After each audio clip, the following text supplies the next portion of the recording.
जय सिया राम सभी को। मैं डॉक्टर नीति शर्मा आपको अपने साथ लेकर चलना चाहती हूँ एक बहुत ही मधुर यात्रा पर। जी हाँ, हम में से बहुत लोग सुंदरकांड का पाठ करते तो हैं, लेकिन उसको अर्थ सहित नहीं समझते। तो चलिए मेरे साथ दिया इस यात्रा पर और हम समझेंगे सुंदरकांड को अर्थ सहित, एक एक शब्द को समझेंगे और आप खुद जान जाएंगे कि सुंदरकांड को सुंदरकांड क्यों कहते हैं। तो चलिए शुरुआत करते हैं श्री राम वंदना के साथ। शांतम शाश्वतम अप्रियमनघम निर्वाण शांति प्रदम ब्रह्मा शंभु फणीन्द्र सेव्य मनिषम वेदांत वेद्यम विभुम रामाख्यम जगदीश्वरम सुरगुरुम माया मनुष्यम हरिम वंदे अहम करुणाकरम रघुवरम भूपाल चूड़ामणिम नाना स्पृहा रघुपति हृदय स्मदीये सत्यम वदामि च भवान् अखिलांतरात्मा भक्तिं प्रयच्छ रघुपुंगम निर्वरामे कामादिदोष रहितं कुरु मानसं च अतुलित बलधामं हेमशैलामदेहं धनुजवन कृशानुं ज्ञानिनाम् अग्रगण्यं सकल गुण निधानं वानराणामधीशं रघुपति प्रिय भक्तं वात जातं नमामि। आइए इस प्रार्थना का अर्थ समझते हैं। जो शांत है, शाश्वत है, अप्रमेय है, निष्पाप है, मोक्ष रूपी परम शांति देने वाले हैं और ब्रह्मा, शिव और शेष जी द्वारा निरंतर सेवित, वेदांत के द्वारा जानने योग्य, सर्वव्यापक, देवताओं में सबसे बड़े, माया द्वारा मनुष्य रूप में दिखने वाले, समस्त पापों का हरण करने वाले, करुणा के सागर, रघुकुल श्रेष्ठ तथा राजाओं के शिरोमणि श्री राम कहलाने वाले जगदीश्वर की मैं करबद्ध होकर वंदना करता हूँ। हे रघुपति जी, मैं सत्य कहता हूँ कि आप सबके अंतर मन में समाये हुए हैं और मेरे हृदय में अन्य कोई इच्छा नहीं है। आप मुझे अपनी निर्भरा भक्ति प्रदान करके मेरे मन को काम आदि विकारों से रहित कर दीजिए। अतुलित बलशाली सुमेरु पर्वत के समान कांति में शरीर वाले, दैत्य रूपी वन का विध्वंस करने के लिए अग्नि रूप, ज्ञानियों में अग्रगण्य, संपूर्ण गुणों के निधान, वानरों के स्वामी श्री रघुनाथ जी के अत्यंत प्रिय भक्त पवन पुत्र श्री राम को मैं सादर प्रणाम करता हूँ। चलिए चौपाई से शुरू करते हैं।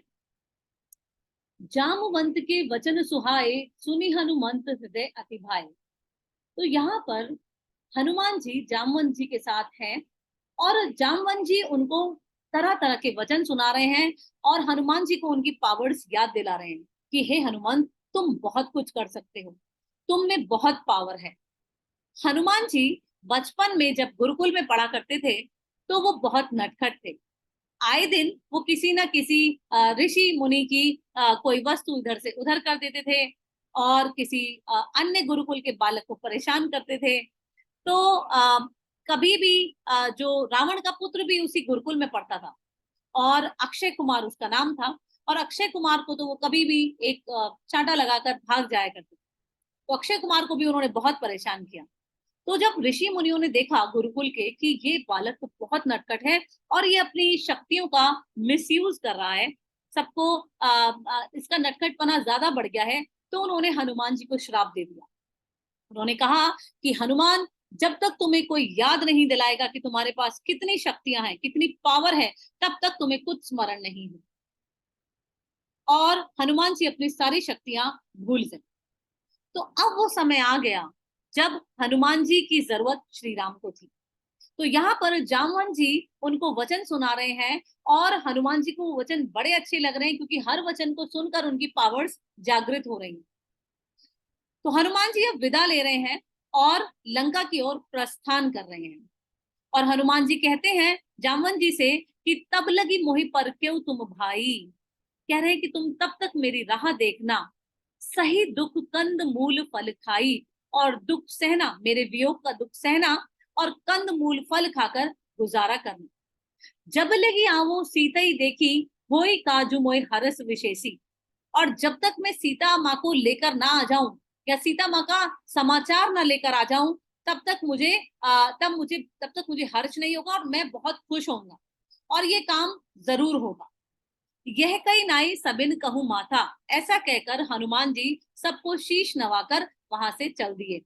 और जब वो चले तो क्या हुआ, चले हर्षि हिय धरि रघुनाथा, अपने हिय में, हृदय में हनुमान जी का स्मरण करते हुए, श्री राम का स्मरण करते हुए, श्री राम को याद करते हुए वो वहां से चल दिए।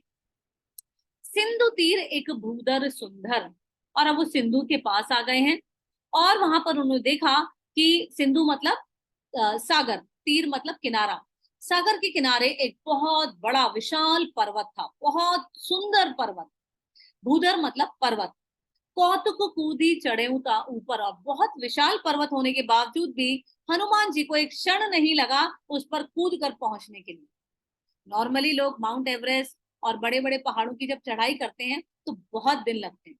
हनुमान जी सुपर पावर्स हैं उनके पास, तो हनुमान जी को एक क्षण नहीं लगा, वो पर्वत पर छलांग लेकर ऊपर चढ़ गए। बार बार रघुबीर समारी, तरक्यु पवन तने बलहारी। बार बार वो रघुबीर का स्मरण कर रहे हैं और उनको याद करे जा रहे हैं। जेहगिरि चरण देई हनुमंता, चले सुगा पाताल तुरंता। कि बहुत सुंदर एक व्याख्यान हुआ। जैसे ही हनुमान जी ने उस पर्वत पर चढ़कर छलांग लगाने की कोशिश की तो उनके पैर से हल्का सा वो प्रेशर जो लगाया उन्होंने, जब हमको ऊपर उछलना होता है तो हम भूमि को प्रेशर देते हैं तब हम ऊपर उछल पाते हैं। इसी प्रकार हनुमान जी ने जरा सा प्रेशर लगाया और वो जो पर्वत था जिसके ऊपर चढ़कर हनुमान जी छलांग लगाने वाले थे, वो पाताल लोक में धंस गया, बहुत नीचे चला गया। जिमि अमोघ रघुपति कर बाना, एही भांति चले हनुमाना।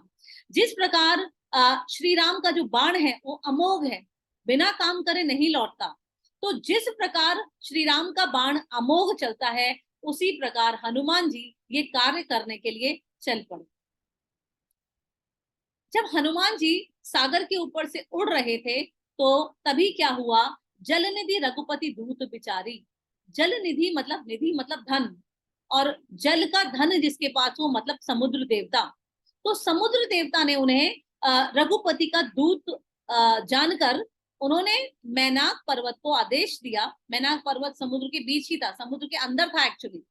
तो उन्होंने समुद्र के अंदर मैनाक पर्वत को आदेश दिया कि भाई मैनाक, हनुमान जी बहुत श्रम कर रहे हैं, बहुत मेहनत कर रहे हैं, तुम एक काम करो, तुम ऊपर जाकर उनको विश्राम अपने ऊपर करने के लिए कहो।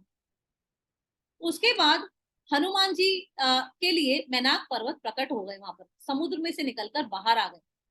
और मैनाक पर्वत बहुत खूबसूरत, बहुत सुंदर पर्वत थे। कोई भी वहां पर रुक जाए तो उसका कहीं जाने का मन ही नहीं करे। लेकिन हनुमान जी ने क्या किया, हनुमान ते परसा कर पुनि कीन प्रणाम। हनुमान जी ने मैनाक पर्वत को प्रणाम किया और कहा कि भाई राम काज कईने बिनु, मोहि कहाँ विश्राम। मैनाक, मैं कैसे विश्राम कर सकता हूँ, जब तक मैं श्री रघुपति का कार्य नहीं कर लूं तब तक मैं कैसे आराम कर सकता हूँ। यहाँ पर हमें एक लेसन सीखने की जरूरत है हनुमान जी से, कि जब तक जो काम हमने डिसाइड किया है, जब तक वो पूर्ण ना हो जाए तब तक हमें भी विश्राम नहीं करना चाहिए, हमें भी ऐसी ही डिटर्मिनेशन होनी चाहिए। तो चलिए आगे बढ़ते हैं। जात पवन सुत देवन देखा, जाने कहूं बल बुद्धि विशेषा। आप पवन सुत को जाते देख बहुत सारे देवी देवता ऊपर से देख रहे हैं और उनको लगा कि ये भगवान का काम करने जा रहे हैं हनुमान जी, तो चलिए इनकी बुद्धि और बल इनमें है भी कि नहीं, इस योग्य वो है भी कि नहीं, उनको टेस्ट कर लिया जाए। तो जाने कहूं बल बुद्धि विशेषा, उन्होंने उनके बल और बुद्धि की परीक्षा लेने की सोची। और उसके बाद क्या हुआ, सुरसा नाम अहिन के माता। अहिन मतलब सर्पों की माता। पूरे ब्रह्मांड में हमारे जितने भी सर्प हैं उनकी माता है सुरसा, ये नाम याद रखेगा। सुरसा नाम अहिन के माता, पटे आई कहीं तई बाथा। और उन्होंने हनुमान जी देवताओं के कहने पर सुरसा माँ वहां प्रकट हुई और उन्होंने हनुमान जी से ये बात कही। क्या कहा उन्होंने, उन्होंने कहा, आज सुरन मोहिदीन आहारा। आज तो सुरों ने मुझे खुद आहार दिया है, आज तो मुझे खुद सुरों ने भोजन दिया है, देवताओं ने भोजन दिया है। और सुनत बचन कह पवन कुमारा।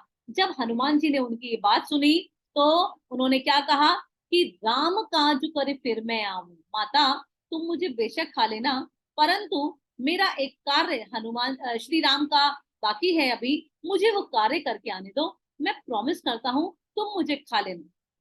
राम काज करी फिर मैं आवो, सीता ही कई सुधी प्रभु सुनावो। मैं अपने प्रभु श्री राम को सीता माँ की सुधी तो दे दूं, तब तुम मुझे खा लेना, क्योंकि मेरा काम हो चुकेगा। तब तब बदन पैठी आई। तब तब मतलब तब मैं खुद तुम्हारे बदन में बैठ जाऊंगी, मैं खुद तुम्हारा आहार बन जाऊंगा। तुम अभी थोड़ा सा वेट करो, मुझे ये कार्य करने दो। और हनुमान जी यहाँ पे प्रॉमिस भी कर रहे हैं, सत्य कहूं मोहि जान दे माई, मैं प्रॉमिस करता हूं अभी के लिए मुझे जाने दो। और कवनु जतन दे नहीं जाना, ग्रसिसी न मोई कहे हनुमाना। कवनु जतन दे ही नहीं जाना, कवनु मतलब जब किसी भी जतन से उन्होंने, सुरसा ने हनुमान जी को जाने नहीं दिया, मान ही नहीं रही हैं। वो कह रही कि नहीं, मैं तुम्हें नहीं जाने दूंगी, तुम मेरा आहार बनोगे आज। तो हनुमान जी रिक्वेस्ट कर रहे हैं कि ग्रसिसी न मोहि कहे हनुमाना। ग्रस मतलब खाना, कि कहीं ये मुझे खाना ले। उसके बाद सुरसा ने उनको खाने के लिए क्या किया, जोजन भरते ही बदनु पसारा, अपने बदन को एक्सपैंड कर लिया, बड़ा कर लिया। और कितना, जोजन भर, जोजन मतलब 12 किलोमीटर्स। जब सुरसा ने अपने आप को 12 किलोमीटर्स बड़ा कर लिया, तो हनुमान जी भी कहाँ पीछे हटने वाले थे। कपितनु कीन दुगुन विस्तारा, हनुमान जी ने अपने को दुगुना विस्तार कर लिया, उससे डबल, मतलब कि 24 किलोमीटर्स तक हनुमान जी एक्सपैंड हो गए। अब ये खेल यही खत्म नहीं हुआ। 16 जोजन मुक्त ठयहू। उसके बाद सुरसा ने अपने आप को 16 जोजन बड़ा कर लिया, अपने मुख को बड़ा कर लिया। 16 जोजन मतलब 192 किलोमीटर। तुरंत पवन सुत 32 बयहू, और तुरंत पवन सुत ने अपने आप को 32 कर लिया, क्योंकि उन्होंने 16 करा था, 16 का डबल है 32, तो उन्होंने 384 किलोमीटर्स अपने आप को एक्सपैंड कर लिया। जैसे जैसे सुरसा बदनु पड़ावा, जैसे जैसे सुरसा अपना बदन बढ़ाती गई, हनुमान जी भी रुके नहीं। हनुमान जी भी क्या, तासु दून कपि रूप दिखावा, हनुमान जी उससे डबल रूप करते गए, डबल रूप। और देखिए यहाँ पर अभी हम 384 पढ़ रहे हैं, ये खेल कहां तक पहुंचा, सत जो जनते ही आनन कीना। सत मतलब 100। जैसे ही सुरसा ने अपने आप को 1200 किलोमीटर्स बड़ा कर लिया, तो हनुमान जी ने कहा आहा, अब मैं देखता हूं। तो उन्होंने क्या किया, अति लघु रूप पवन सुत लीना, उन्होंने बहुत छोटा मच्छर जैसा रूप ले लिया। और क्या खेल खेला, इतनी बड़ी 1200 किलोमीटर्स बड़ी सुरसा, उसका मुंह भी इतना बड़ा था। और उन्होंने क्या किया, बदन पैठी पुनि बाहर आवा, हनुमान जी उसके मुंह के अंदर गए और बाहर आ गए। और उनका देखो, मैं तुम्हारा आहार बना, तुम्हारे मुंह के अंदर आया, अब मुझे तुम जाने दो। मांगा विदा ताही सिरु नावा, उन्होंने उनसे विदा मांगी और उनको प्रणाम किया। और फिर सुरसा जो है वो अपनी रियलिटी बताती हैं, सत्य बताती हैं। वो कहती हैं, मोही सुरन जही लागी पठावा, मुझे देवताओं ने भेजा था। और क्या करने के लिए, बुद्धि बल मर्म तोर मैं पावा, तुम्हारी बुद्धि और बल का भेद पाने के लिए। और मैंने पा लिया है, बुद्धि बल मर्म तोर मैं पावा, मैंने पा लिया है तुम्हारे बुद्धि का बल और बल का भेद मैंने पा लिया है। उसके बाद, राम काजु कभी करे हूं, तुम बल बुद्धि निधान, आशीष दे गई सो हर्षी चले हनुमान। उसके बाद सुरसा क्या कहती है, उन्हें आशीर्वाद देती हैं। कहती है, राम काज सब करे हो, तुम राम जी के सारे काज कर पाओगे। तुम बल बुद्धि निधान, तुम बल और बुद्धि के भंडार हो हनुमान। और आशीष दे गई सो हर्षी चले हनुमान, ऐसा आशीष पाकर हनुमान जी वहां से चल दिए। तो नेक्स्ट चौपाई हम कल करते हैं, कल मिलते हैं। जय श्री राम सभी।